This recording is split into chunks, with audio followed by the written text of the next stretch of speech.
Bienvenue à l'écoute de Covid-19, Souvenirs et horizons d'artistes. Ce podcast est dédié au regard d'auteurs photographes sur les effets de la crise sanitaire dans leurs projets et dans leurs pratiques photographiques. Découvrez un témoignage singulier chaque mardi de l'année 2020 sur le site internet de Stimultania et sur sa page Facebook. Aujourd'hui, Anne Golaz nous livre son témoignage. Anne Golaz a une trentaine d'années. Sa démarche artistique associe photographie et texte afin de créer des ponts entre narration et perception. Elle est basée dans le nord de la Finlande. Alors, bonjour Anne, merci de participer au podcast de Stimultania. Bonjour. Pour commencer, parlez-nous de l'intérêt ou de l'utilité que vous trouvez à votre position d'auteur-photographe pendant cette crise sanitaire. Je pense que l'intérêt est un peu le même qu'en temps normal, je dirais quand même. Mais moi, je reste au risque de répéter peut-être ce que d'autres artistes ont dit avant. Je reste quand même assez méfiante quant à autour de la notion d'un art qui soit utilitaire. Donc, du coup, je pense pas que le rôle d'un artiste soit d'être véritablement rentable ou profitable, si on pense à cet aspect-là de la définition d'utile. Par contre, je suis effectivement convaincue que le rôle des artistes soit une nécessité, mais j'ai l'impression qu'aujourd'hui, ce qui est plutôt mis à mal, c'est plutôt l'expérience de l'œuvre. Donc, du coup, l'expérience collective du ressentir ensemble, que ce soit à travers un spectacle, enfin, au théâtre ou au cinéma ou dans une exposition. Et puis, du coup, c'est vraiment, je pense que c'est une partie entière de l'œuvre et c'est aussi ce qui l'a fait exister, donc le public et puis l'expérience de l'œuvre. Donc, après, dans le cas de ma pratique en particulier, je pense pas vraiment que mon œuvre soit nécessaire. Enfin, j'en ai sinon à moi seule peut-être et encore, parce que je pourrais aussi faire autre chose, je pense. Mais, je crois qu'elle contient quand même une substance poétique, disons, ou, une charge émotionnelle qui peut amener un public à s'émouvoir et puis à s'émerveiller, à voyager ou à voir simplement plus loin. Donc je pense que ça crée un espace quand même dans lequel la fiction est indissociable du réel. Et puis, donc c'est un peu comme ça que je vois ma position en tant qu'artiste, comme quelqu'un qui ouvre des portes à travers, une perception, singulière et puis qui crée ainsi des passages. Mais je dois dire aussi que je pense que ces passages ou ces tentatives, disons, sont quand même assez vaines dans le cas d'une personne qui aurait, par exemple, perdu quelqu'un dans des circonstances tragiques, ce qui a été le cas quand même de certaines personnes, mais ce qui est le cas en tout temps, en fait, quand même, de certaines personnes. Et puis je pense que dans ces cas-là, il y a vraiment plus rien qui a d'importance et puis plus rien qui fait de sens, en tout cas dans le premier temps. Alors aujourd'hui, quelle forme de consolation vous estimez pouvoir apporter ?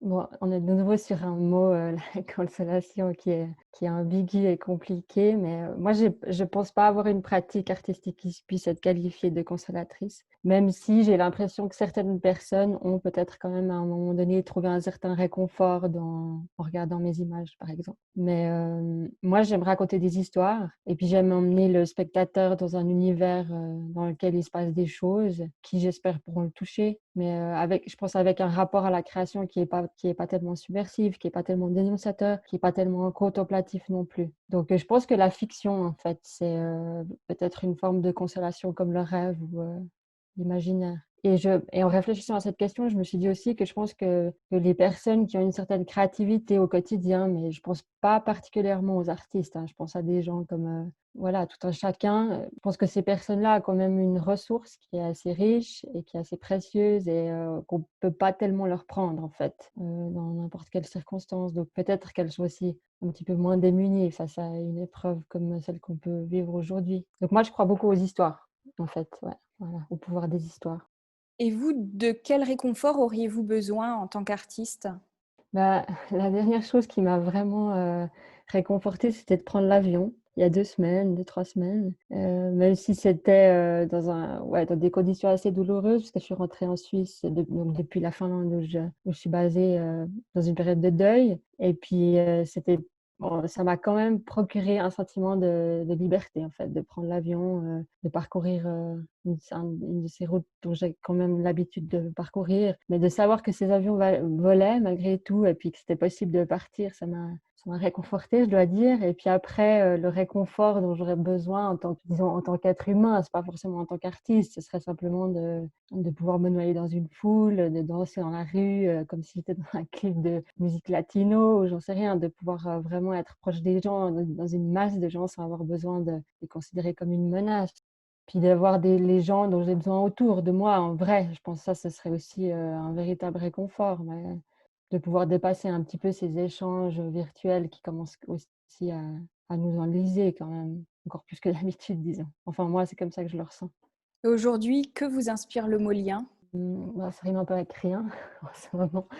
Non, mais en tout cas avec pas grand-chose. Non, je plaisante un petit peu, mais c'est plus sérieusement, c'est vrai que cette notion de créer du lien, elle veut quand même un peu tout dire et rien dire des fois, je trouve. Et puis, c'est un peu comme, enfin je sais pas, je trouve que ça me fait penser un peu à quand on dit: «Il faut consommer local». Donc, voilà, c'est un peu ça fait partie un peu des croyances ou des attitudes à adopter dans la société, dans laquelle on vit, dans notre, monde contemporain, parce que finalement, on n'a pas tellement le choix et puis parce que c'est aussi une façon de faire du sens, de se projeter dans quelque chose qui puisse, faire sens. Mais j'ai l'impression que ça fait partie aussi un peu des contradictions de notre société. C'est-à-dire, d'une part, on se détache de ce qui en fait, était ce lien, notamment à travers les technologies ou, enfin je veux dire, on passe quand même plus de temps avec notre smartphone qu'avec n'importe qui ou quoi d'autre, en ce moment. Puis du coup, à l'inverse, on essaie de créer des sortes de tentatives comme ça de réparer les choses, puis de créer du lien. Donc voilà, il y a quand même une sorte d'absurdité un petit peu dans un sens. Voilà, c'est mon sentiment. Mais après, par rapport à ma pratique et à cette année-là, 2020 en particulier, j'ai quand même eu l'impression d'avoir mesuré un peu la force de certains liens ou l'importance de certains liens. Je pense à des collaborations artistiques, je pense, mais aussi la fragilité en fait de ces liens. Donc avec le sentiment que tout pouvait aussi disparaître. Je pense à des acteurs culturels, aux galeristes, aux éditeurs qui sont comme des collaborateurs, précieux pour moi. Et puis donc, j'espère qu'ils seront là, l'année prochaine et les années suivantes. Mais, c'est vrai que cette espèce de précarité, cette fragilité, elle est quand même apparue d'une façon un peu différente, disons, en temps normal. Et à quel endroit vous pensez sortir de votre zone de confort dans cette crise? Mais comme tout le monde, c'est quand même, une une période où qu'on soit, je pense, en Europe ou ailleurs, mais c'est quand même il y a quand même une dimension hyper anxiogène avec l'aspect aussi, très souterrain qui va avec, cette peur d'une certaine façon, donc cette angoisse qui fait que de toute façon on n'est plus dans une zone confortable. Mais, après l'artiste, enfin, en tout cas, j'ai pas l'impression qu'il soit jamais ou en tout cas, il devrait peut-être jamais être véritablement dans une zone de confort, même si moi je dis pas non plus que l'artiste doit être torturé ou, affamé dans la souffrance pour avoir des choses à dire, mais j'ai quand même, l'impression que le manque, d'une certaine façon, ouvre une brèche qui peut être assez fertile et puis que pour autant que ce manque soit pas, anéantissant, disons. Et puis, ouais, je pense qu'en tout temps, l'artiste doit pouvoir vivre dans une forme d'incertitude ou dans un état de remise en question qui fait que ça le place de toute façon toujours en dehors de sa zone de confort, que ce soit aujourd'hui ou demain. Et puis là, ça m'a fait penser à un livre que je viens de terminer, que j'ai beaucoup aimé, qui s'appelle Fugue. Et c'est un livre de Arthur H. Et en fait, il dit: «La nourriture vitale de l'artiste est sa propre matière obscure. Il doit la connaître, l'explorer et même l'aimer s'il veut la transformer un jour en or». Et moi, ça me parle pas mal. Je trouve ça assez juste. Donc il y a cette idée qu'effectivement, l'artiste doit avoir une sorte de persévérance et une sorte de ténacité, mais aussi du courage pour aller justement vers ces zones, d'ombre. Et alors, quelle empreinte cette situation laisse sur votre pratique aujourd'hui?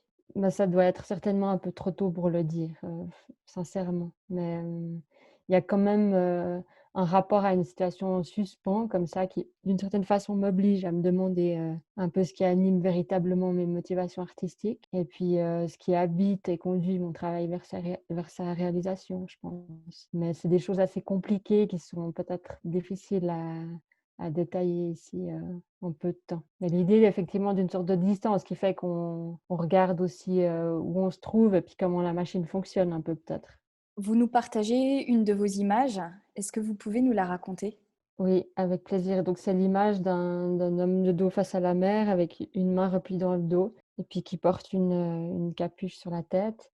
Et puis j'ai choisi cette image parce que c'est une image assez ouverte. Je crois que c'est une image ouverte avec, cette personne qui est tournée vers l'horizon, vers l'océan, vers le large, puis donc aussi d'une certaine façon vers, le possible. C'est une image qui appartient à un travail que je suis en train de développer en ce moment pour lequel j'ai réalisé des images il y a quelques années sur une île au large du Chili, une île qui fait partie de l'archipel Juan Fernandez et qui s'appelle Robinson Crusoe. Enfin, c'est le nom de l'île. Et puis, en fait, j'ai eu l'impression déjà au printemps que cette espèce d'état un peu d'isolement ou de solitude, en quelque sorte, ça m'a ramenée sur cette île. En tout cas, ça m'a donné envie de revenir au matériel que j'avais collecté sur l'île. Pourtant, l'expérience que j'ai eue sur l'île, j'étais pas seule du tout sur cette île, bien au contraire. En fait, j'accompagnais une équipe sur le tournage d'un film documentaire.